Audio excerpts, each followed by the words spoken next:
Olá, amigos. Estamos iniciando mais um Diálogo Empreendedor. Eu sou Jackson Pereira Júnior e estou aqui todos os domingos, às 9 horas da manhã, com o nosso bate-papo, tanto pelo canal do YouTube do Economic News Brasil. Lembrando, se você ainda não segue o nosso canal no YouTube, ative o sininho para sempre que disponibilizarmos um novo conteúdo, você ser avisado ou avisada em primeira mão. E também pela nossa TV União, em sinal aberto para Fortaleza, Brasília, Rio Branco, pela Claro TV. Meu convidado de hoje, ele é economista. Meu convidado é Célio Fernando Bezerra de Mello. Célio, ele tem mestrado em negócios internacionais, pela Universidade de Fortaleza, doutorado em relações internacionais pela Universidade de Lisboa. É um dos economistas, sem sombra de dúvida, e eu não tenho medo de dizer, um dos melhores economistas, mais consultados do Brasil. Meu amigo Célio, seja bem-vindo. Obrigado, Jackson. É sempre um prazer aqui estar conversando com você. Eu que também tenho uma memória muito boa até do seu pai, né? Acho que como grande político que foi e também uma pessoa de alta integridade. Então, eu sempre vejo aqui esse DNA forte que você possui de falar principalmente a verdade. É Isso isso é que é mesmo. importante.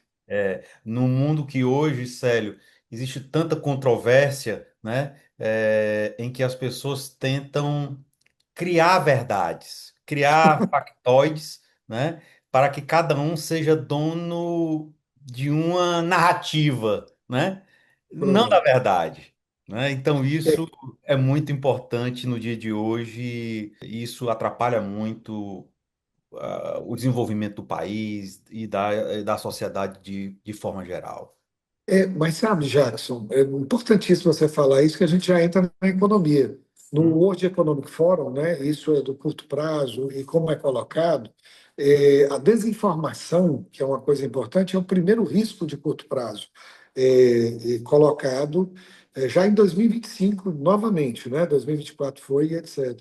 E isso também leva a um quarto risco que fica mais agravado, que é um quarto risco do World Economic Forum, né, risco global, né, das interdependências e interconexões que existem, que é a polarização social. São fenômenos que hoje são globais, são do mundo, né?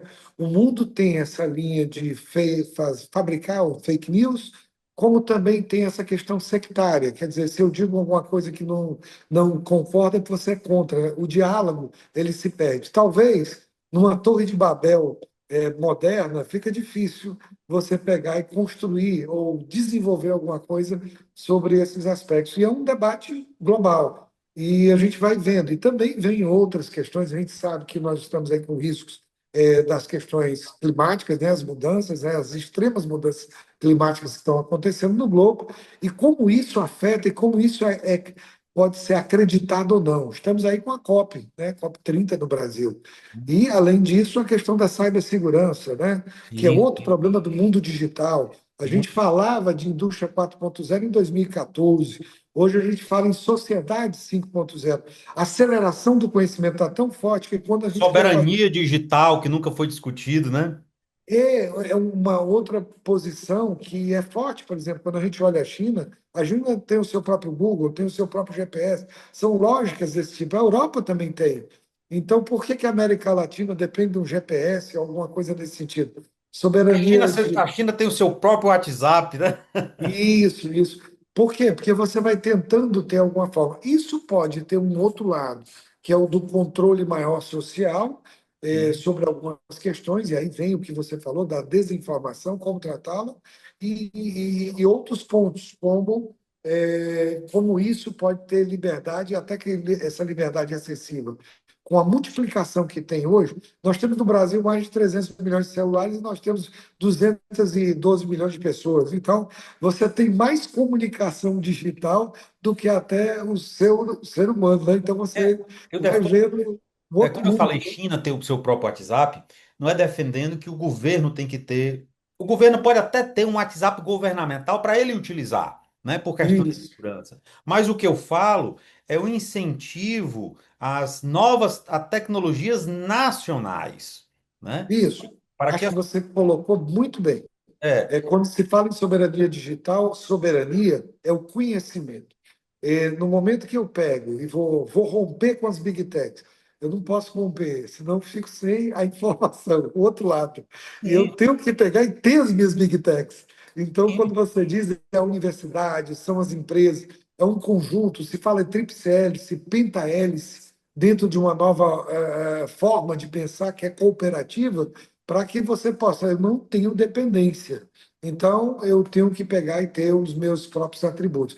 Mas, mesmo assim, nós temos problemas, porque a gente fala de uma territorialidade dentro desses espaços que se perderam. Vi recentemente a próprios Estados Unidos, quando começou a dizer assim, eu vou fazer tarifaço no mundo inteiro, e de repente, poxa, mas eu não tenho mais nem semicondutores, como é que eu vou fazer? Eu vou perder. Ou no é, próprio Brasil, eu vou aumentar a inflação norte-americana se eu tarifar aqui para não dar entrada. Pode ser mercado primário, alta tecnologia, tudo isso não pode perde-se um acontecer, pouquinho dentro dessa exatamente. nova forma. Não pode ter uma visão como aquele norte-americano que queria, acho que, viver numa ilha, né? Em que só ele fosse o imperador, né? Hoje, o mundo é globalizado, você não consegue mais voltar atrás. Os negócios têm que existir entre os países, porque nenhum país domina tudo 100%. Cada um tem a sua peculiaridade. Isso Então, são vantagens competitivas, né? exatamente, né? Então, assim, tem que cada um, então, assim, os negócios têm que existir. É a mesma coisa, é, se comparar profissionais. Você jamais vai viver sem dizer que eu não preciso de um médico. Não, eu preciso dessa profissão. Então, se você precisa do peixe, você precisa do Brasil. Se você precisa da carne, você precisa do Brasil. Precisa do café, você precisa do Brasil. Você não pode dizer, Uhum. não, eu vou aumentar o imposto dele, porque se ele não quiser exportar, eu vou comprar o café de outro canto. Não é bem assim, né? É. Não, Então, e tem outra aí, Jacques. ah, Você sabe que depois da crise, da depressão de 29, os Estados Unidos fez um tarifaço de 40% para o mundo inteiro. O que aconteceu depois disso? Em 1933, houve um plano Keynes. Só olha que a teoria geral do emprego, renda e juros só foi escrita pelo John Maynard Keynes em 1936. Ou seja, o Keynes foi o problema de 29 com o tarifaço de 30. E se analisar também a questão política interna americana, o Trump ganhou muito mais do Biden por conta da inflação. sim, Então, de repente, eu criar lógicas de tarifaço, elas são inflacionárias nos Estados Unidos. E mas ainda a tinha um dele outro problema. mas a dele pode vir para ele chamar de a sua também, né? Não, e tem uma outra, pode, exatamente, é uma O via de mão Biden teve a dupla, de inflação dele ajuste. para chamar de sua. Agora o outro É, também pode ter. Pode. E outra coisa, só faz sentido quando você discute uma tarifa maior para um outro país, quando há uma inversão aí, o déficit, né, que existe. Então, desde o princípio me perguntaram, eu digo, olha, do ponto de vista econômico não faz o menor sentido. Mas do ponto de vista para o Brasil, e eu me lembro de ter um debate logo no início, era uma questão assim do tipo, e aí, qual é o efeito disso? Pode ter no curto prazo, que você tem canais de distribuição Sim, que podem ser modificados, mas olha o número. Se a gente pegar o número que era da Goldman Sachs, que colocou o primeiro estudo, a tarifa média, porque já era 10%, ou seja, subir para 5%, dependendo do tipo de produto, a média era 30,8%. Se eu pegasse isso por toda a corrente de comércio norte-americana, que daria mais ou menos algo em torno de 49 bi, exportação e importação, eu teria 25,5 contra 23,5. Quer dizer, eu chegaria a 23,5 no Brasil. Eu teria, no máximo, um efeito de 30% sobre 23, 7 bilhões de dólares. Eu digo, olha, até onde eu sei aqui, a nossa situação de reservas é da ordem de 230 bi de dólares. Quer dizer, se eu designar para não fazer nada e der 7 bilhões de dólares, já encerra o assunto. O governo federal pegou e trabalhou com 30 bi no crédito para poder resolver o problema dos exportadores. Qual é o problema? Só é de curtíssimo e curto prazo, porque você tem que buscar novos canais. Mas você pode manter os mesmos canais pagando. O Brasil não teria problema. No primeiro É, anexo, 46,5 caiu. Ficaram 53,5. Dos nossa cinquenta e três dependência e de meio exportação para os Estados Unidos, em percentual, acho que o é número muito é pouco. 14%. É pouco, é pouco. 14%. Eu acho o É, seguinte, o mundo é muito grande para distribuir esses 14%. É da noite e- para o dia? Não. é, Mas eu acho que isso foi bom também. uhum. Eu sei que tem gente sofrendo, desemprego e tal, essa acomodação, como você disse, no curto prazo. Na acomodação, sim. Mas deu uma sacudida nos exportadores, Eu.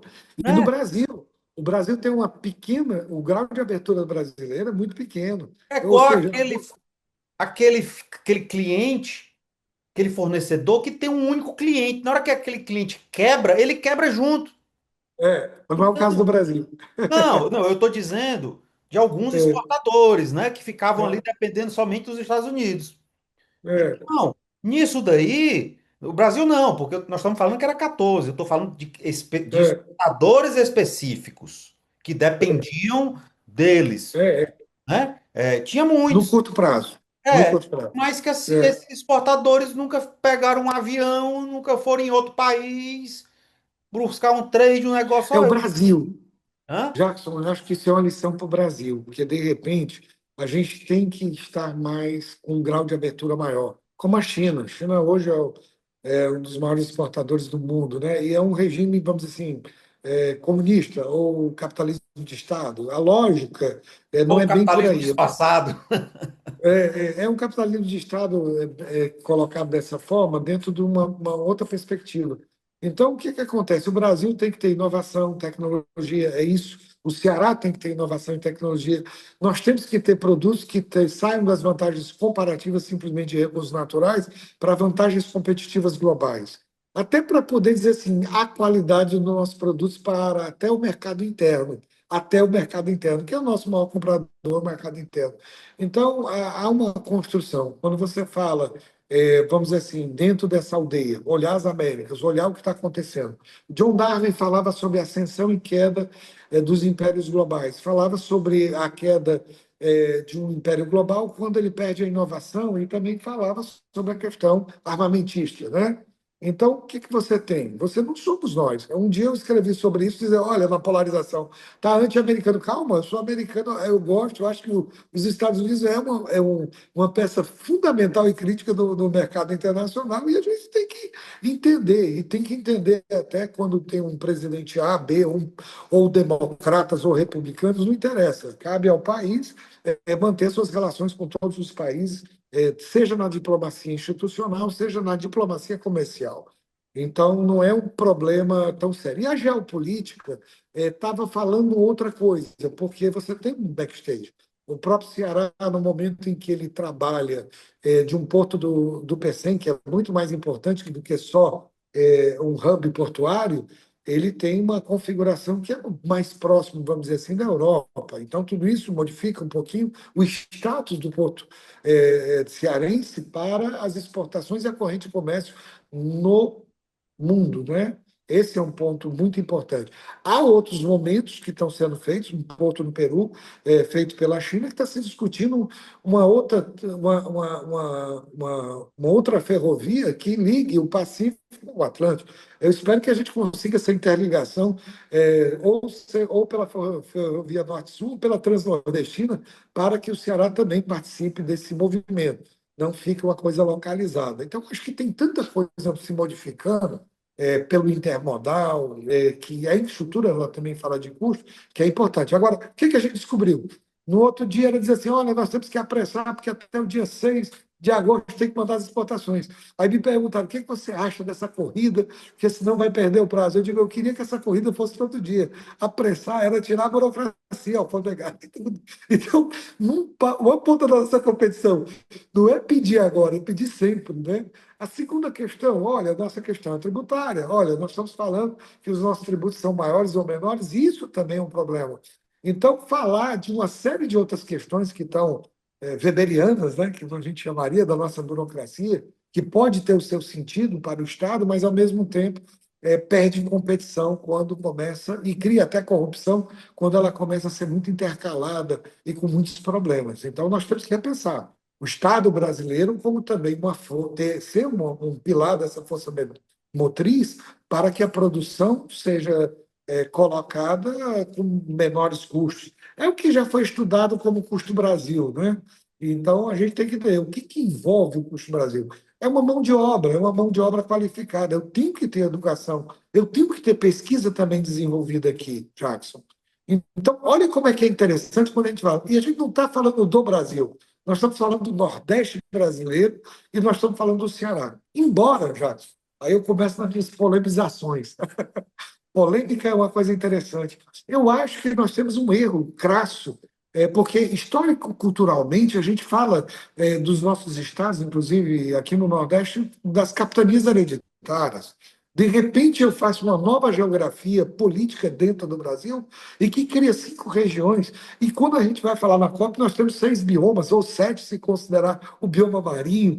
E aí, quando eu vejo o estado nordestino, se é para pensar dessa forma, eu vejo a Mata Atlântica do estado do litoral, no semiárido bioma da Caatinga e o Rio São Francisco com os ribeirinhos. Eu vejo, na verdade, uma visão muito mais vertical do que horizontal na nossa divisão econômica. Esse é um novo pensamento. E também não vejo mais essa geografia política de Nordeste, Sul, Sudeste, fazendo algum sentido para o Brasil. Tá certo? Há desigualdade, sim. Nós temos que tratar não do ponto de vista de ser uma coisa. Porque eu acho que o Nordeste hoje está rico, rico de recursos naturais. Está sobrando energia. Nós temos que canalizar ou catalisar tudo isso. É um outro debate que exige uma discussão temática de energias renováveis, uma discussão temática de minerais, que não é só da região do Nordeste. Uma discussão que eu vi, eu fui a Belém recente, antes mesmo da COP, Jackson, fazendo um estudo. Eu não teria coragem de ir à COP sem ter um pouquinho mais de aprofundamento sobre a Amazônia. E eu achei interessante o debate que a nossa folha da Amazônia ela é mais importante para o mundo do que o próprio chip no futuro. E é um debate que foi colocado pelo governador de lá e eu achei fantástico. Nós estamos falando de biotecnologia. E quando eu fui experimentar aquela diversidade até de frutas e alimentos, é, é fantástico, né? Você falar da maniçoba, você falar de outros tapacá, né? Aquelas coisas, né? É. Que coloca tanta coisa assim, as outras linguagens, né? Que fala culturais e tudo. O que você vai vendo? Você vai vendo muito mais jambu, você vai vendo muito mais, mas isso aí eu estou falando de muito pouco do que é o que eu chamaria de uma bioeconomia com biotecnologia, por um lado, que a gente é altamente importador dos Estados Unidos. E Remédios. que pode ser explorado sem desmatar.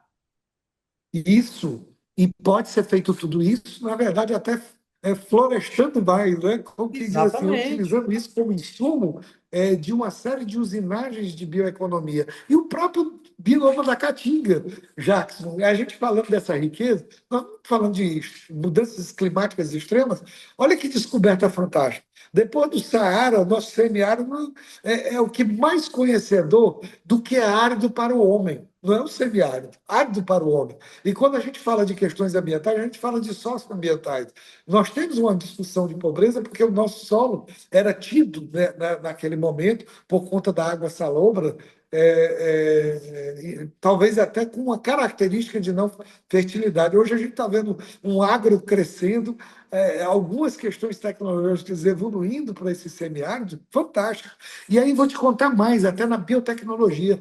Você, olhando a caatinga, a vegetação de rasteira e a sobrevivência dela, e considerando que a maior biodiversidade por metro quadrado está no bioma da caatinga do mundo, viu? Olha que fantástico. Eu tenho também nesse debate que eu aprendo como é que uma vegetação sobrevive a temperaturas elevadas. Isso é uma tecnologia para o mundo inteiro, porque com a mudança climática que a gente tenta segurar, mas ela vai evoluindo, é uma outra coisa. E nós vamos falando de coisas muito mais importantes, a transição energética justa ou a justiça climática, que vai trabalhando essa economia e o socioambiental de uma maneira muito harmônica, muito conectada, interdependente. Eu não posso falar do bioma da Caatinga sem entender o bioma amazônico, sem entender o bioma marinho. Talvez é uma excrescência eu não entender que vem aquilo que o Sebastião Salgado colocou muito claramente, que são os rios aéreos, que de repente vem aquela chuva pelos ventos alísios para eu poder ter água dos afluentes ou água nos nossos lençóis freáticos, Jadson.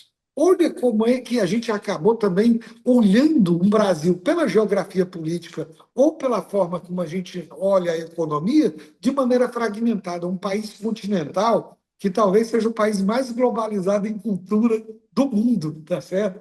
Então, é uma vantagem para um protagonismo muito forte que a gente tem. E o Ceará não é muito diferente. O Ceará tem feito trabalhos assim extraordinários. Acho que deu um pontapé inicial. Me recordo, ainda em Glasgow, a gente começando a discutir transição energética justa em 2021, e traduzindo tudo isso no que seria o hidrogênio verde, que é o hidrogênio de baixo carbono. Até porque vai ser muito difícil ter o verde, só se for autoprodução. Mas a gente tem hoje a palavra verde para baixo carbono, para poder entender, porque nós temos um sistema integrado de energia, né? De distribuição. Então, nós vamos entender que sempre vai haver uma camada disso que não é só verde, né, em tudo isso. E olhando uma outra coisa, eu não sei se você tem esse número, mas é tão interessante, nós temos mais ou menos 148 mil quilômetros quadrados aqui no Ceará em termos de território terrestre. Disso aí, você vai ter aí 90% do que seria o semiárido com o bioma da Caatinga, né, com a Caatinga, né, semiárido com a Caatinga, para a gente ver. Então, a gente tem muito poucas terras que seriam as melhores assim para produzir. Não estou dizendo que com a inovação e tecnologia isso não mude totalmente, né? Mas é muito pouco em relação ao que a gente olha. Mas você sabia que nós temos 249 quilômetros quadrados, uma palavra nova, maretório, território marítimo, 1,7 vezes, e que só a pesca, se a gente trabalhasse, já acabava com a fome aqui de todos os nossos 9 milhões e 200 mil habitantes. Tá certo? Porque a gente tem uma lógica, não da pesca artesanal isolada, mas uma pesca industrial voltada para o combate à fome, também já é suficiente para dar proteína e fortaleza para tudo isso. Para você ver o que é o Ceará azul da nossa Amazônia Azul, o Agora, Ceará azul dos verdes é, mares. por que se incentiva mais a criar o boi do que a pescar? Olha, eu acho que tudo isso tem a ver com essa conquista do conhecimento. Nós passamos de uma sociedade da informação para uma sociedade do conhecimento. Eu costumo dizer, viu, Jackson, até para poder ter Criar o esse boi não, entendimento, engordar para comer, né? Porque você não é, cria, né? vamos entender, e eu gosto de falar isso, 2.500 anos atrás, 2.500 anos, 500 anos antes de Cristo, que a gente falava dos quatro elementos. É a discussão da filosofia grega, quando se fala, e até aristotélica, quando você fala de uma coisa tão importante como água, fogo, ar e terra, né? E que o elemento catalisador era nada mais do que o éter. E o éter virou uma palavra pejorativa no mundo moderno, na nossa narrativa do etéreo. O etéreo que se faz uma difusão. Mas da mesma forma, hoje, para você ter uma visão de futuro, o etéreo é o que a gente chama do sonho que pode ser realizado quando você vai para a filosofia nesse sentido. Eu estou falando de água e eu estou falando de fogo e terra, e fogo e ar, falando de sol e vento. Eu estou falando de algo que é milenar nesse sentido, nesse debate. Quando a gente fala de água, está aí essa Amazônia Azul com todas essas riquezas de algas que fazem a maior captura de dióxido de carbono. E ainda tem uma novidade sobre tudo isso do bioma da Caatinga, que depois você me permita falar. Então, a gente tem os minérios, que é a terra. A terra é minério. Tá entendendo? A gente discutiu terras Inclusive, o raras, Brasil está brigando por uma lítio. terra. de minérios, né, terra rara dentro do mar, né? E nós temos muito isso. Nós temos toda uma complexidade que fala da nossa Amazônia Azul, quando você fala até do pré-sal, de tudo isso, que são formas de riquezas que o mar acaba traduzindo. Mas você viu, a gente falando de fogo, ar, água e terra, a gente está falando de sol, vento, o nosso mar e nada mais do que os nossos minérios. Só que o elemento catalisador é o conhecimento. E o grande elemento que não é pejorativo só vai quando você tem uma linguagem que ela tem uma régua mais baixa, quando você não discute que a humanidade é que busca esse conhecimento para poder fazer essa transformação.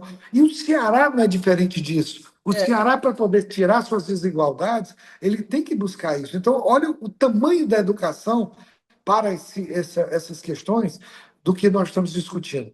mas sério, quando nós estamos falando, nós estamos falando Brasil, quando nós falamos de terras raras, o próprio Brasil, ele, ele não sabe nem como é que explora. Ele não Uhum. sabe nem como é que explora as terras raras, né? E a gente vai ter que fazer mineração verde, né? Tem Pois várias coisas é, nesse sentido. né? Então, É, para você ver o quanto que nós estamos atrasados. mas eu acho que na velocidade que as coisas vão, Jackson, nessa aceleração que está vivendo o mundo do conhecimento e um grande gama de informações, seja pela inteligência artificial ou novos modos de produção de emprego, que são construídos por novas formas de geração de conhecimento e também de aprendizado, a gente vai superar isso muito mais rapidamente do que no passado. Eu acredito na sociedade do conhecimento, eu acredito nessa sociedade 5.0 com velocidade. A gente está num momento, nós temos as riquezas, o primeiro ponto, as riquezas naturais. Nós temos um mundo desigual, não é só o Brasil, mas o Brasil tem uma possibilidade de mitigar e se adaptar ao novo mundo, a essa mudança de época, com muito maior velocidade. E principalmente o Ceará. Eu vejo o Ceará nessa ponta, nós estamos assim com sorte, nós temos exatamente nessa esquina, né, que eu falo, muito importante, de uma fronteira importante de correntes de comércio que pode nos facilitar nos custos de logística para trabalhar N coisas, muitas coisas sobre tudo isso. Então, isso é verdade, mas nós vamos ter que superar muitas coisas. E nós temos que dar o que a gente chama o salto quântico. O que, que é? Eu pegar, eu estava numa órbita, eu vou pular para outra de uma velocidade muito grande.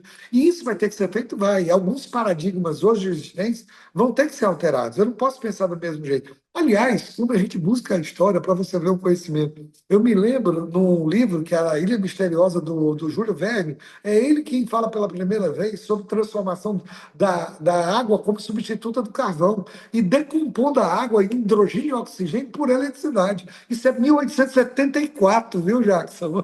Não é agora, não. Nós estamos falando de hidrogênio. É, o Gurgel, na década de 80, Gugel, que isso, lançou o nosso carro grande a água, Gugel. né, ali. É, Aliás, o carro elétrico, né? a bateria, A há muito bateria, o carro tempo. elétrico, Nosso Elon Musk. e todo mundo dizia que ele era doido, né? É, Sempre aparece um vídeo na internet, alguém mostrando que inventou um carro que anda movido a água. E todo é. mundo chama de doido. Mas Nata, e o detalhe, quando a gente começar a descobrir que a gente tem mais água, por exemplo, aqui, pelo menos no nosso litoral, no ar, que é a condensação, eu tenho que pegar e transformar o nosso próprio oxigênio aqui que a gente respira, que tem muita água, quer dizer, a umidade relativa do ar aqui, por exemplo, até de Fortaleza é muito grande. Então, até isso a gente pode capturar no ar por condensação. Jackson, isso é inovação, mas é inovação em todos os aspectos, é nos processos, é no pensar, é na educação. Nós vamos superar a tecnologia que vem aí de IA, robótica, é humanizando, porque com a reflexão crítica, com pessoas que saibam perguntar, as provas do futuro não serão uma pergunta que o professor fez para o aluno responder, será uma resposta dada para saber se o aluno sabe fazer uma pergunta. É desse jeito que a gente chega na IA, aprendendo a perguntar. Isso é maiêutica socrática. Olha onde a gente está indo. Nós estamos voltando para poder aprender aquilo que já foi dito, mas que essa compreensão é muito melhor. Eu dizer, olha, essa pessoa fala de uma maneira que eu não entendo. Eu disse uma vez para um amigo: olha, sério que você está dizendo é verdade mesmo? Eu digo: olha, eu tenho um amigo que me surpreendeu, que ele está me ajudando muito, que é o Google. Quando a pessoa tem dúvida do que eu digo, vai lá no Google e tira. E aí, ultimamente, poxa, quando você está falando de complexidade, é muito difícil você pegar e ligar todos os pontos, como é o cérebro, que faz a sinapse, a ligação dos neurônios, né? Esse nexo. Eu digo assim, gente, é porque tudo está entrelaçado. Agora, o que acontece? Ainda bem que a gente agora vem com um novo amigo, a IA, que ela rapidamente ela pega e faz as interconexões. E É, assim a gente vai mas as aprendendo, viu, pessoas, Jacques? mas as pessoas têm que aprender também. Muita gente ainda não sabe trabalhar o que é a IA, não sabe como a IA nasceu, né, para aumentar a produtividade. Ainda tem gente que tem medo da IA. Ainda tem gente, como você disse aí, não sabe perguntar a IA. Ainda tem gente que faz o que a IA manda. Não é ele que manda a IA fazer.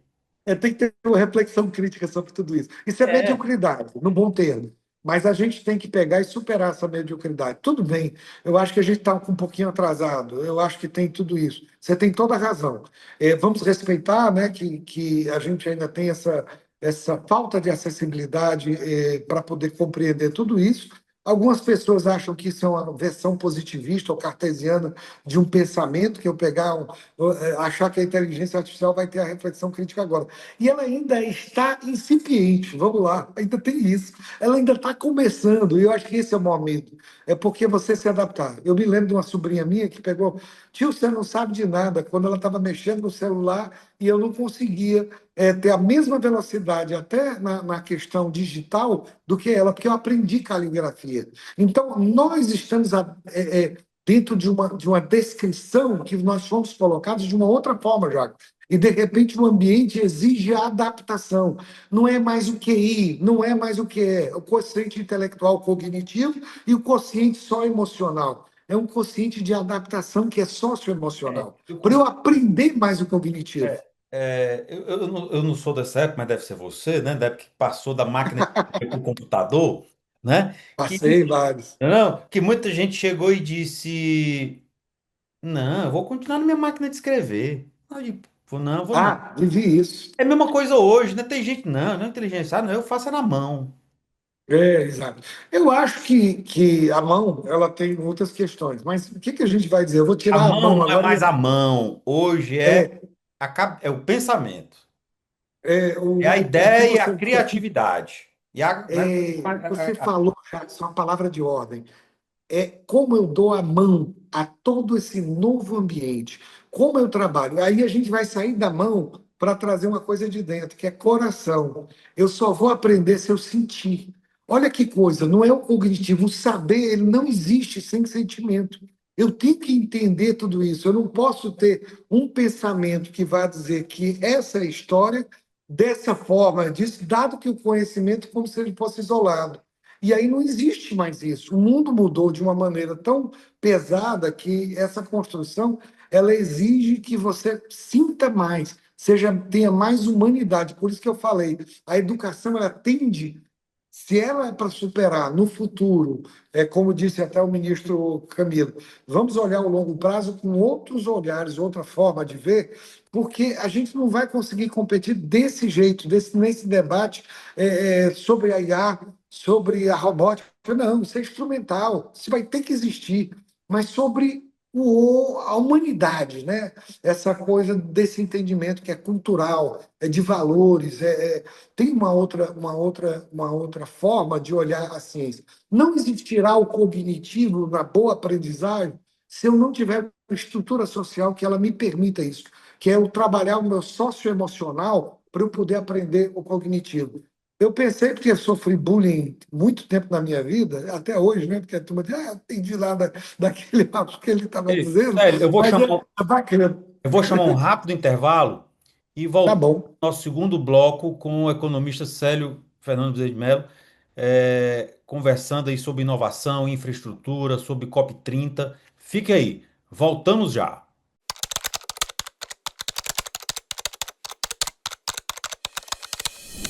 Ivens Dias Branco Júnior é destaque nacional na EY Empreendedor do Ano Brasil. Croma Energia e CREA Ceará fortalecem cooperação técnica no Complexo Arapuá. Economista do Banco Pine participa de reuniões do FMI e Banco Mundial em Washington. FIEC encerra participação na missão internacional em Hong Kong. Nova estrutura de gestão da WEG aponta avanço para modelo global. Empresa mais valiosa do Brasil, Nubank ultrapassa Petrobras. Valor de mercado da Apple ultrapassa 4 trilhões de dólares com impulso do iPhone 17. Microsoft e OpenAI firmam novo acordo avaliado em 500 bilhões de dólares. Siga nossas redes sociais. André Esteves, do BTG Pactual, aumenta controle na Estapar atingindo 81,41% de participação. Lucro da Intelbras no terceiro trimestre de 2025. Lucro sobe 14% e caixa atinge 1,24 bilhão de reais. Resultado Bradesco no terceiro trimestre de 2025. Alta de 18,8% no lucro e estabilidade na inadimplência. Ambev registra lucro de 3,8 bilhões de reais no terceiro trimestre. Valor de mercado da Nvidia atinge marca histórica de 5 trilhões de dólares. Ultrapar adquire 37,5% da Virtus GNL e reforça estratégia de expansão no gás natural. Âmbar Energia compra termoelétricas no Acre, entenda a operação da JIF. União Química contrata banco UBS para vender participação. As boas da semana. Ecofor da Marquise Ambiental é reconhecida por inclusão no trabalho no Ceará. M. Dias Branco inspira colaboradores com lives sobre ética e governança ativa. BYD Carmais destaca modelo King para PCD com descontos de até R$38 mil.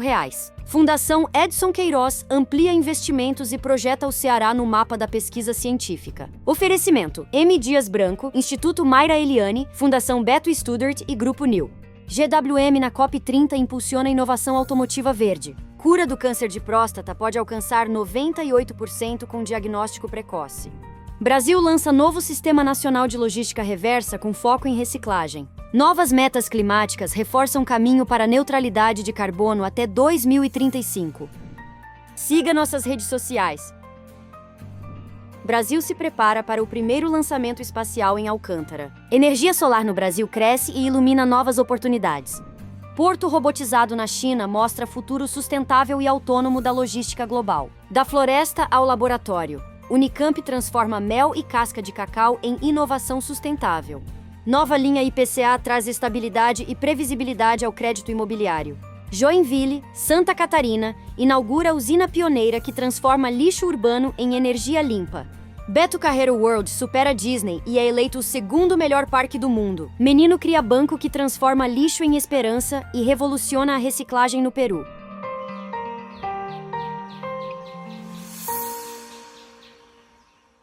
Olá, telespectadores, estamos voltando com o nosso Diálogo Empreendedor. Após esse intervalo que você conferiu aí, os vídeos dos destaques da semana do portal Economic News Brasil. Lembrando, se você ainda não segue as redes sociais do Economic News Brasil, pegue logo esse seu telefone rapidinho, siga aí o Instagram Economic News Brasil, um amarelinho, né? E também no LinkedIn, no Facebook, e também tem o canal no WhatsApp do Economic News Brasil. Acesse qualquer matéria, procure aí na web economicnewsbrasil.com.br, e em qualquer matéria tem uma tarja verde e você entra e recebe na palma da mão os nossos conteúdos de valor. E também você conferiu aí o vídeo das boas da semana, que são somente notícias positivas do nosso portal, o Boa Notícia Brasil, o lado bom da notícia. O mundo precisa, né, Célio, de boas notícias? O tempo todo, eu adoro aí as boas notícias, viu? Já fiz menção aí das boas notícias aí no LinkedIn, eu acho ótimo isso. Muito Obrigado, bom. obrigado, sei que você é fã.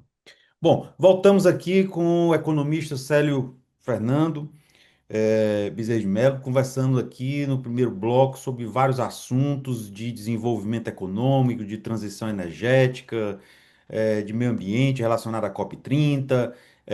E agora, nesse segundo bloco, eu queria explorar um pouco mais, Célio, o que é que você espera como ponto mais importante de legado que a COP30 possa deixar?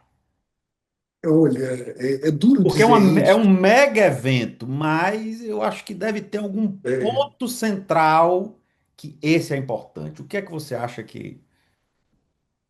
Nós temos uma discussão muito forte, ela tem que ser diplomaticamente colocada, né? Porque muitas vezes a gente fala de uma palavra chamada greenwashing, né? Que você está dizendo, está falando sobre essas questões ambientais ou socioambientais, quando você já começa a entender que não é, o meio ambiente tem que estar ligado a todas essas questões sociológicas que envolvem a desigualdade, né? Que esse é o grande ponto central do debate global, né? E, além disso, quando a gente fala das mudanças extremas climáticas, a gente está falando de algo que pode estar comprometendo a nossa sobrevivência humana, né?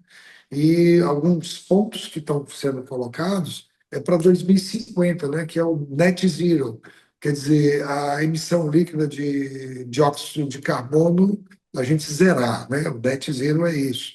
E aí, será que a gente está com bons compromissos? A gente chama de NDCs, que é o NDCs, que é os compromissos de redução da questão do carbono, né? Como é que estão esses compromissos nos países? Foram entregues vários planos e etc. Mas tem um debate que coloca até que ponto isso só também é narrativa, porque muita coisa do que falou em termos de compromissos não foram executados. E, de repente, você começa a ter alguns líderes de economias estruturais, e aí pode ser, para não colocar ideologicamente, pode ser É, Estados Unidos ou China, tá é. certo? São os dois grandes polos ideológicos e os dois grandes polos da economia mundial, né? Então, o que é que acaba acontecendo? Será que estão realmente atendendo o que é necessário para o planeta lá na frente? Talvez não. Os discursos, as narrativas estão Eu bem vejo que distantes do que poderia ser. eu vejo que esses dois não, sabemos, não estão alinhados. As termos elétricas, né, que para o telespectador aqui não sabe, são aquelas que são movidas a carvão, Bom, carvão. é um Acredite, crime. telespectador, existe hoje ainda e muito energia que é gerada através de carvão, né? Então, a China tem um problema muito grande com relação à energia também, né? E por causa disso. E o outro também é o petróleo, né? Que só tende a incentivar. Então, com esses dois eu não vejo acordo no curto prazo, não. Pois é, então, na verdade, o planeta Terra está comprometido. E isso tem também Europa, tem Índia, tá? Então, a gente tem que ver se esses compromissos grandes funcionam. Mas aí foram entregues 64 planos para a ONU avaliando, né, a estrutura que fala sobre as questões de mudanças climáticas, e observem que você pode pegar e reduzir talvez aí de 11 até 24% até 2035 as emissões de dióxido de carbono. Bom, esse é um ponto importante em tudo. E o Brasil? O Brasil tem a matriz energética do mundo mais limpa, né? Então, a gente está bem por conta das hidrelétricas. Talvez o impacto ecológico de uma hidrelétrica seja muito grande, é uma coisa. Outra coisa são as emissões. Uma vez feita, como já foi feita no Brasil, as hidrelétricas, nós temos aí um protagonismo da matriz energética limpa no mundo, né? Então, isso é muito bom. E aí, tudo isso é uma verdade? Como é que a gente pensa que o desenvolvimento sustentável, alguns não gostam mais da palavra de desenvolvimento, porque ela fala tudo que é assim, desacelerar, alguma coisa, é tirar o envolvimento. E cada vez mais a gente precisa de cooperação, tá? Então, envolver mais. A própria palavra, ela fica meio em xeque para uma nova ordem da economia global. Então, a gente fica pensando como é que a gente pode ter uma ordem, um novo sistema monetário internacional, moedas digitais, moedas que falem crédito de carbono, até que ponto? É compensação ou é uma maneira de financiar a transição energética e aí sendo justa? Ou a gente falar de uma transformação ecológica ou falar de transições energéticas com justiça climática, ou seja, você trazendo mais acessibilidade, mais inclusão para todo o meio e toda a sociedade do ponto de vista da ética global. Então, olha como é que as coisas são muito interconectadas, Jackson. Não se fala da economia sem falar do ambiente, sem falar, obviamente, da humanidade, ou desses aspectos socioambientais ligados à economia. É isso que está se falando, de novos modelos, de uma mudança de ética, de uma plataforma que possa pegar e abrigar tudo isso, e a gente possa pegar e dizer assim, poxa, é a grande chance de a gente ter um modelo econômico que não é uma lógica de ser capitalista ou socialista, mas que possa incluir a todos, né? Então, esse é um ponto interessante. E a gente tem que pegar e trabalhar matérias-primas. Às vezes, reciclar não é um ponto. Reciclar é transição. Porque eu não deveria estar reciclando. O próprio resíduo nosso deveria ter uma outra ordem, uma ordem biodegradável, por exemplo. Quer dizer, agora, tem um ponto que é mais importante de tudo isso. O planeta Terra vai sobreviver. O planeta vai. Guilherme Arantes já chamava Planeta Água. Acho que ele tinha mais razão na poesia, porque são 70% de oceanos, tá? Mas esse planeta Terra, que é planeta Água, ele vai sobreviver. Mas Eu as acho que era o pessoas. Kevin Costner. Vai sobreviver. A humanidade é que é o problema. Pois é, A gente, a será que humanidade que eu estou renasce? tratando. Esse é o ponto. Você colocou bem direito. Olha, tudo bem, a gente não faz nosso exercício, mas a Terra vai sobreviver, ela vai conseguir germinar. Eu vi recentemente lá no Museu da Amazônia, fui a Belém, né, dar uma olhada nessa pré-COP, e lá tinha lá as fotografias do Sebastião Salgado, né, do Museu da Amazônia, e mostrando ali os rios aéreos, mostrando que a natureza se resolve. A gente tem um bioma amazônico que atende a todos os outros biomas. Por onde? Na hora que você tem os ventos e você tem ali aquelas nuvens carregadas de água que acabam atendendo a todos os nossos lençóis freáticos, através do que? De uma coisa simples, chuva. É do outro lado, o bioma marinho, que é da nossa Amazônia Azul brasileira, que hoje já são 5 milhões e 700 mil quilômetros quadrados, em relação a 8 milhões e 500 mil quilômetros quadrados do nosso território terrestre. O nosso maretório representa 70% disso tudo. Olha como é que o Brasil é grande e olhando essa nova fronteira também do bioma marinho, que também traz os rios aéreos. A exemplo do que Sebastião Salgado viu do bioma amazônico, o bioma marinho. A Caatinga recebe. Nós temos aqui no Nordeste, nós temos o bioma amazônico lá no Maranhão, nós temos a Mata Atlântica no nosso litoral, nós temos até Cerrado, Jadson. A gente tem que compreender que o bioma caatinga é o preponderante, mas não é só ele. Você tem, no mínimo, 4 grandes grupos de biomas. Célio, E isso tem que ser discutido de o maneira próprio integral. turismo na Amazônia, eu acho inexplorado. Você não, eu não vejo muitas opções, eu não vou de hotéis que possam ecologicamente estar operando na É, Amazônia, né? Para que tenha fluxo, né, de estrangeiros, principalmente, eu não vejo. olha, deixa eu te colocar, isso também é outro paradoxo, né? Talvez a entrada lá, principalmente nos povos e comunidades tradicionais, né? Que aí inclui os povos indígenas e tudo, a gente pode pegar e pensar, mas eu estive lá, entrei lá e com bons hotéis, viu, Jadson? A questão é não ser exploratório, né? De uma maneira Não, perversa. existem, mas não É, tem fluxo, não você tem, entra ali ou não na tem, pode Foz. ter, mas também não tem a quantidade ou qualidade. Talvez a qualidade, mas a qualidade também é uma percepção nossa. No conforto que a gente vive aqui na nossa sociedade, e entender quando você vai para a Mata Atlântica. É uma coisa bem diferente, né? Eu estive, estou dizendo, eu fui a uma fábrica de chocolate no meio de uma ilha. Então, só para me colocar como é interessante até essa exploração do cacau. E outras coisas mais. Eu vi até recentemente, até um biólogo, cientista brasileiro, né, que cuida do laboratório de sementes da Inglaterra, né? Ele é o diretor científico desse laboratório, também vai estar na COP.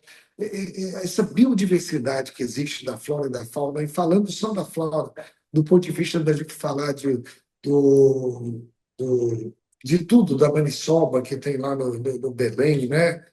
Do, tacacá e outras coisas, são muitos os elementos que a gente teria, seja na gastronomia, seja até em remédios. Você falar em jambu, para quem já experimentou, até adormece a língua, né?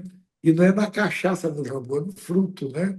Você mistura lá a farinha de tapioca com jambu, né? E dá um sabor extremamente diferente. São sabores e saberes de uma Amazônia, mas o Brasil é muito maior do que isso. Quando a gente fala dessa continentalidade nossa, a gente fala de uma COP que fala de 7 biomas, 6 biomas terrestres e o bioma marinho. A gente fala de uma questão amazônica, mas a amazônica também tem um espírito meio colonial. Olham para o Brasil e pensam que a Amazônia não é o estado do Amazonas, porque a Amazônia é muito maior, é aquilo, tá certo? É uma coisa mais simplificada, eu não vou chamar de simplista de olhar. Então, tem tudo isso.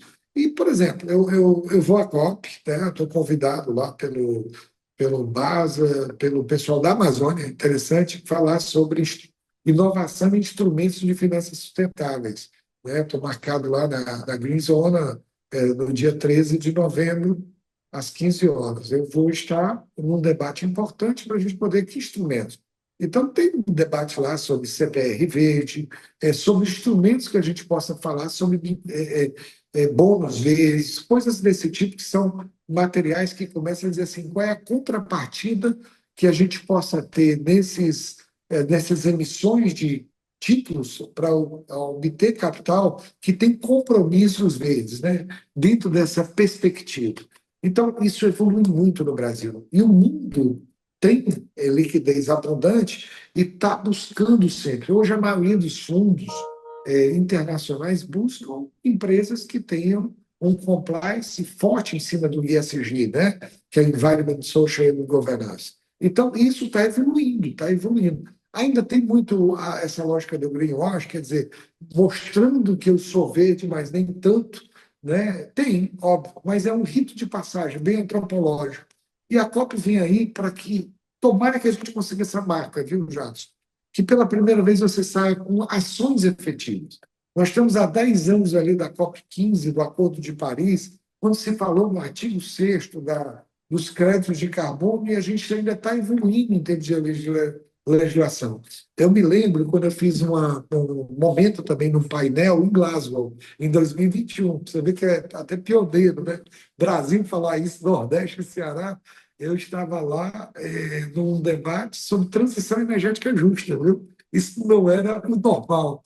E me lembro das moedas da COP do Ceará, isso também está nos jornais, se alguém for pesquisar, eram, na época, de repente, uma pessoa que você sabe que chega do mercado de capitais ali falando por que eu fui para lá, porque o Estado estava falando do hidrogênio e era um debate novo, o hidrogênio verde, essas discussões.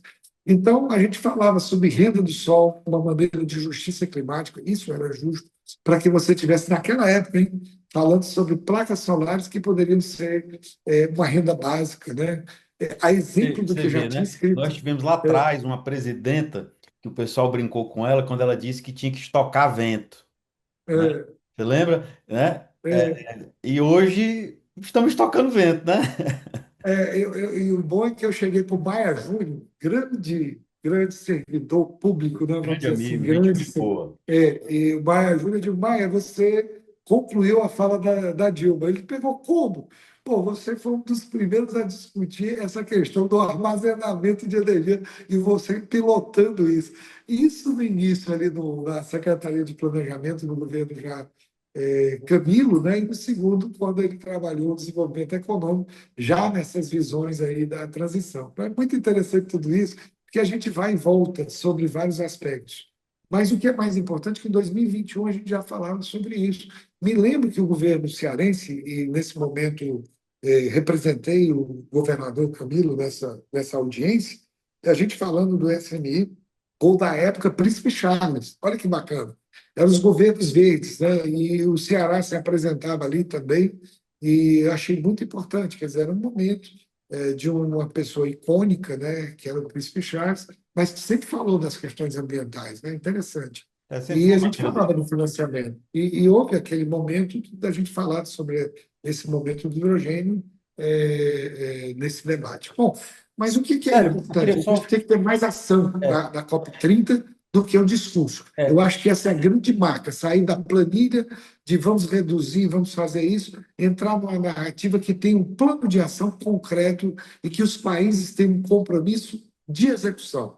Não é só sair, olha, assinamos mais um acordo, vamos para frente e, de repente, até as nações mais estruturais do globo não participam. É essa a grande chave do tesouro desse final do arco-íris aí, do pote de ouro dessa muito, COP30. muito boa sua avaliação. Agora, chegando no final do programa, sério, eu queria te perguntar, você que é um consultor através da BFA e também com atuação muito larga na área de aquisições, de fusões, é, como é que você vê esse setor para 2026? Como é que você viu ele em 2025? E você acha que a abertura de capital na bolsa, né, que é uma coisa que praticamente zerou, né? Quase, né? Mas assim, você vê que isso pode retomar? Não, não tenho a menor dúvida. É porque são ciclos. Quer dizer, a abertura de capital depende do valor das empresas. O valor das empresas hoje está depreciado por uma variável macroeconômica básica, que é a taxa de juros. Quando eu tenho uma taxa de juros, eu faço uma taxa de desconto. Então, os valores das empresas são valores presentes líquidos, são VPLs. Então, na hora que eu tenho uma taxa como a gente está vivendo hoje no Brasil, altamente escandalosa, até para padrões mundiais, você tem um valor totalmente depreciado, né? Desvalorizada a empresa do ponto de vista do valor da empresa. Então fica difícil. Vou colocar no mercado, eu posso buscar um sócio que vai comprar minha empresa num momento que não é favorável. É mais isso. São janelas. Mas o mercado de capitais está abrindo outras possibilidades que são menos onerosas do que, vamos dizer assim, essa governança ou gestão financeira que a gente tem hoje, que a gente vai ao banco e a taxa de juros ali com essa taxa básica extremamente elevada, mais o spread, mais o risco, aí você fica estratosférica para quem é tomador do crédito. Então, você tem a desintermediação que as bolsas estão trabalhando. E onde é que elas estão trabalhando nessa desintermediação? Principalmente na, nas debêntures, né? Então, esse é um mercado que tem crescido bastante, Jackson. E agora, mais ainda, quer dizer, foi aberto que a partir de janeiro de 2026, nós teremos um regime fácil, que já foi no sandbox feito pela B4, que é uma bolsa eletrônica tipo o Nasdaq, para a gente poder entender que ocorre lá fora, que a gente viu aqui a Arco Educação indo para a Nasdaq e tendo sucesso, outras bolsas também muito semelhantes na Inglaterra, como no Canadá, que até no Vale do Jequitinhonha, o lítio, você falando de armazém, foi lançado lá fora, né? Então, você tem possibilidades de buscar capital, um capital que é importante, para que você tenha sustentabilidade nessa geração de emprego e renda no país. E agora você abriu com regime fácil para empresas que faturam de 10 a 500 milhões. A B3, antiga Bovespa, ela estava trabalhando com valores de faturamento acima de 500 milhões. Olha bem. Então, isso aí estava só atendendo a quem? A grandes empresas. Aqui no Ceará, a gente tem bons exemplos. A gente sabe que a sede da Grandene veio aqui em 90, mas em 2004 a Grandene colocou as suas ações no mercado da Bolsa, né? A gente pode colocar também como uma ação cearense, né? Também, a Grandene não é mais do Rio Grande do Sul, a sede dela aqui. Então, a gente vai colocando outras empresas, M. Dias Branco, em 2006, a Inclusive, Arcos, na Nasdaq, é, Pague Menos, Brisanet, hoje no Nordeste, Mateus foi a última colocação, inclusive, M. Dias, Apvidas. inclusive, M. Dias Branco esse ano estreou uma, uma novidade muito interessante, que é o pagamento mensal do dividendos. Hoje caiu já na conta dividendos. É interessante porque cria o fluxo, traz o investidor, porque essa maximização da riqueza. Então, você teve grandes grupos que participaram desse mercado na janela de IPO da B3. Agora, você está abrindo o regime fácil, que tem uma bolsa eletrônica que inicia esse projeto, e aí nós tivemos até reuniões aqui com o Banco do Nordeste, FIEC, SEBRAE, e conversando sobre isso, a ACI, a Associação de Cearense de Inovação. Então, é todo um movimento que já percebe que isso é importante. Você tem ainda uma outra plataforma que é de crowdfunding para startups. Então, você tem um mercado que está trabalhando com startups com faturamento até 1 milhão no crowdfunding, que é plataformas que você coloca lá e coloca seu projeto para busca de recursos. Você tem agora o regime fácil. Além disso, você tem os fundos de seed capital. Recentemente, Banco do Nordeste, a FINEP e o Sebrae inauguraram um seed capital que deve abrigar de 25 a 30 empresas de 120 milhões de reais. Isso é uma novidade importante. Então, isso ocorreu em maio desse ano. Então, nós estamos tendo agora algo que está se movimentando depois de algum tempo, como você disse. Mas acho que nós tivemos a pandemia, nós tivemos agora uma elevação da taxa de juros, temos alguns problemas do ponto de vista do gasto governamental para poder você reduzir a taxa de juros, os problemas que ainda continuam na base do outro preço, que é a inflação. Acho que o câmbio está estabilizado, que é bom. São três grandes preços na economia: o preço de troca, que é o câmbio, o preço da moeda, que é o curso, e esse preço que é o nível geral de preço, como é que ele funciona, que é a inflação. Então, trabalhar tudo isso é você poder acessar mercados. Mas eu tenho que ter instrumentos. Então, vem aí o regime fácil. Tem aí os private equity. Agora, todo mundo também tem que ter uma outra cultura. As empresas que geram os empregos têm que fazer uma auditoria de pelo menos 1 ano. Você tem que ter uma governança. Por isso, o ESG vem governança. Eu tenho que ter um olhar um pouco, eu tenho que ter uma educação também empresarial de maior nível, né? É, Para que a gente possa ter sustentabilidade econômica dessas empresas, né? e Tudo isso faz parte. eu tenho visto uma cultura em muitas empresas que não são de capital aberto, mas que estão adotando uma cultura de capital aberto. Como, Isso é importante. por exemplo, um grupo Edson Queiroz, né, inclusive o Igor que participou aqui comigo, nós já temos um papo aqui sobre a gestão, sobre o grupo e tudo, assim, de, tem todas as instâncias que uma empresa, do compliance, de tudo, né, que deveria ter de uma empresa de capital aberto, mas não é de capital aberto. Então tem muita É, empresa que, se quisesse abrir hoje, poderia ir, porque já está muito preparada, mas está fazendo não por questão de querer abrir capital, mas por é saber da importância. Quanto os outros acham que abrir um capital é burocrático. Eu vou ter que mudar a empresa, é burocrático, é isso? Não. não, Não, pelo é um tipo de contrário, organização que é você deveria organização. ter, mesmo sem ser, né? É organização. Eu acho que você falou. Organização, porque empresário que não É, quer ter organização com a empresa. mas essa organização é que dá maior eficácia, Olha, eficiência e efetividade. Então, por exemplo, você tem o bônus de fazer tudo isso. Na hora que eu estou numa SA, a maneira como se trabalha uma SA, tudo isso nos ajuda também nessa captação de recursos. Às vezes você tem um presidente do conselho de administração que deveria fiscalizar a diretoria como Chief Executive Officer, ou seja, presidente da empresa. Isso, na boa governança, também não é interessante. Cabe ao conselho, que tem a representação dos acionistas, separar. A gente fala até de conflito de agência nas finanças corporativas, onde você tem os executivos, onde você cobra, e você tem os acionistas.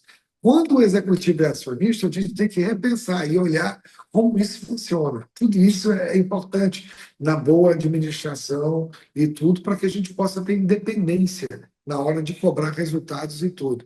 O sócio cobrar dele mesmo é muito difícil. Eu sou o dono e eu vou cobrar de mim melhores resultados. Aí, às vezes, eu digo assim, né, é melhor botar, eu vou cobrar dos meus executivos melhores resultados para a minha empresa. E fazendo isso, eu gero mais emprego.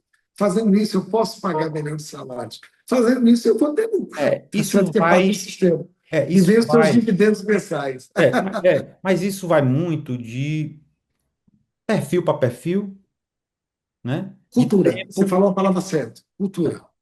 né? Por Eu exemplo, tenho que me aculturar é, que a minha gestão ela precisa de capacitação, ela precisa de conhecimento. Nós estamos numa sociedade de conhecimento. A gente abriu aqui. Isso serve para as universidades, na obtenção, serve para as empresas, serve para startups, serve para a sociedade civil. que é O conhecimento também tem que estar incluso em tudo isso uma para que a coisa eu gente possa aprendi, poder crescer. uma coisa eu aprendi, sério, é o seguinte, o, o diretor, fundador, o CEO e tal, quando ele está na cabeça do negócio, né, ele decola a empresa.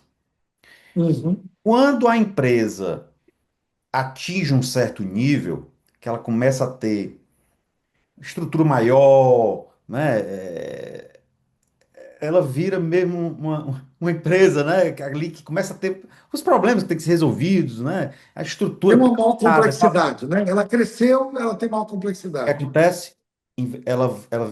Quando chega esse estágio, ela fica assim. meio estagnada, Então, o gestor, ele tem que ter tempo, né? para Quando ele, pensar nessa complexidade. no início ele fica assim, ele Ele cresce, tem que fazer. tem que fazer. Aí depois, ela entra aqui, É, né? Porque é normal até mesmo isso, para poder você ajustar, poder crescer. Mas isso. se ele fica muito tempo aqui, porque é ele que entende do negócio, né? Ele que fez crescer, aquele momento. Se ele, Aí entra uma inflexão. ele tem que ter um tempo aqui. Porque se ele ficar É, muito tempo, o que acontece? Ela começa. inflexão. Você fez a curva perfeita de um ciclo desse ponto. Isso acontece de várias formas, seja na profissionalização ou também na sucessão. Então Eu todos têm que ter tenho, é tempo para a gestão. o filho vai ter que chegar e entra, o filho se prepara, trabalha até em muitas empresas, depois volta para o grupo, né? Aí vem o neto. Então, essa inflexão ela pode ocorrer em qualquer momento também nas sucessões, mas tem a ver também com o conhecimento, esse conhecimento que a gente. Eu posso ter um filho dentro da minha da profissionalização e neto. Posso também ter outras pessoas, talvez não tenham vocações. Aí eu tenho que procurar aquilo que eu tinha fora da minha estrutura familiar. Então, tudo isso tem que ser pensado, e muito bem pensado, Bom, para amigo não Sérgio, fazer a estagnação é, de muito tempo com inflexão de começar a cair o grupo. bom, chegamos ao final do programa. Eu sei que você tem outros compromissos aí, outras reuniões na agenda, mas eu quero lhe agradecer a participação. Foi um bate-papo aqui muito rico, para o nosso telespectador, que fica antenado aqui nos temas que nós apresentamos. Hoje foi um tema bem diferente. Não foi somente desenvolvimento econômico, mas falamos aqui de meio ambiente, né, de transição energética, enfim, falamos de pautas muito atuais, principalmente a COP, que está aí para vir. Muita gente não sabe ainda o que é a COP direito, o que é que ela pode trazer e tudo, né, mas aqui você fez muitos bons esclarecimentos, né, e depois eu quero mais um tempo da sua agenda para que possamos falar mais sobre gestão empresarial, que foi o que falamos aqui um pouco no final, que eu sei que é sua praia e muito, né? Eu acho que temos aí muita coisa para poder conversar em um próximo programa. E eu quero deixar aí com você aí as considerações finais. Oi, Jacques. Em primeiro lugar, quer dizer, agradecer a você a esse convite. Eu, como cidadão, eu fico contente de poder, às vezes, participar de discussões e debates dessa forma, com muita admiração e respeito, que você sabe que eu tenho pela sua família e construção, e a gente vai pegando e construindo tudo isso. E, como cidadão, a gente faz aquela contribuição. Eu, um dia, comecei a pensar em frases, né, do tipo assim: olha, tem gente que me escuta, mas não me ouve muito. E, às vezes, nessa discussão, parece que eu acabo me excedendo, né? Porque, ao escutar e achar que eu falo demais, pode estar numa outra compreensão, que eu acho que aqueles que me ouvem querem ouvir um pouco mais. Tá certo? Eu acho que nessa poesia eu dou meu encerramento, porque ouvir é diferente de escutar, falar é diferente de dizer. Se eu posso dizer alguma coisa, se eu posso, de alguém que ouve, a gente acaba colaborando da nossa maneira, né? Para que a gente tenha uma sociedade mais justa. Eu acho que qualquer pessoa que tenha um espírito da ética global vai pensar dessa forma. E quando a gente fala de economia, você, poxa, você fala de tantos temas, não. Há uma visão que a gente tem que entender hoje de interdependência e interconexão em todos os conhecimentos. A gente tem que ver a economia como meio, ela só é meio, ela tem que atender a humanidade de alguma forma. E muitas vezes a economia não tem as respostas. A gente tem que pegar e encontrar em outros universos, né, em múltiplas dimensões, não é querer falar de tudo, é poder ouvir um pouco de tudo, de outros conhecimentos, para que a gente possa fazer uma ligação importante com isso que é a economia. Então, a ideia só é essa, não é ser arrogante em querer falar de tudo, mas querer falar de alguma coisa sabendo que existe esse tudo. Muito obrigado. Então, é nesse sentido. Muito obrigado, Jackson, mais uma vez, e eu me despeço aqui. Vamos ver se a gente possa ter uma outra oportunidade Vamos para poder marcar. aprofundar. Agradeço Obrigado mais uma vez. você, agradeço você, nosso telespectador. Acesse economicnewsbrasil.com.br e siga nossas redes sociais. Até o nosso próximo programa. Tchau.